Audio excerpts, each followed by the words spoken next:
হয় ডালফালা দিয়ে ভুড়ি দিয়ে থুই দেবো না। তাই তো দেখতেছি বেশ গুছায় রেখে দিচ্ছে একেবারে। তাই এটা তো দিয়ে গেছে আমার দায়িত্ব, তাহলে মাছ ছাড়িয়েছে তাহলে মাশাআল্লাহ। দায়িত্বটা আমার না। সে তো এই মাছটা এসে যদি না ভাতেন তাহলে তো আমারে বলতেন যে এই মাছ কি করিস, আমি তাহলে তো মাছ ছাড়ো। না, আমি তাই বলতেছি যে কাকা দায়িত্ব নিয়েছে, তা দেখি যে কি হয়। এবার একটা গ্রাস কাপ বাগিছে, এই যে গ্রাস কাপ। গ্রাস কাপ তো ভালো বড় হয়েছে চাচা, মাশাআল্লাহ। খাবার দিলে আরো বড় হইতো। এই চেলা মাছ আর এ ছেড়ে দিলেন কেন রে? বাচ্চা হবে ওর মরে গেছে।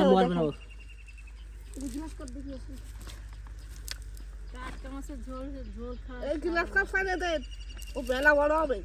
বড় হবে তোরা খাবে না। আমু তিনটে সাইডে রাখো, কিছু রাখবে না। সবাই মিলে আবার ছাড়বো। আবার ছাড়বা না আম্মু, এত বড় বড় হয়ে যাবে আমি জানি। এই খাবার না দিলে মাথা মোটাই যায়। খাবারের দিন চাচা এই সব দিবানি এবার, মানে একটু এবার দেখতে চাচ্ছিলাম যে কি হয়, বুঝছেন? এইবার দিবানি আর কিন্তু মাছ ধরা করে সব যে কোনো খাবার না মেলা জায়গা মোটামুটি সবগুলাই কিন্তু রয়েছে। আমার ঘেরের মধ্যে। চাচা এটা কি মাছ? এই ওটা কই মাছ নাকি? হ্যাঁ। হ্যাঁ কই মাছ। কই কই আমার কইর বাচ্চা। পানি না ভরে যায়। হ্যাঁ এই আজকাল তো নিতে যায়। এই পর্যন্ত সুন্দর কই হয়েছে। তা সে বর্ষাকালে এইটাই তাই কি এর পানি এর পারে। হ্যাঁ এর উপরে ছিল পানি। মাছ তখন লাফায় বাইরে ছেড়ে যাবে না। না না না না, সব জায়গায় ডুবে যায়। আমার এখানে জগ ডবে না। এই সেই এখানে এক্সকাভেটর যে বড় যে মেশিন দিয়ে মাটি কাটা মাটি কাটা। এই মাটি দিয়ে আবার সামনে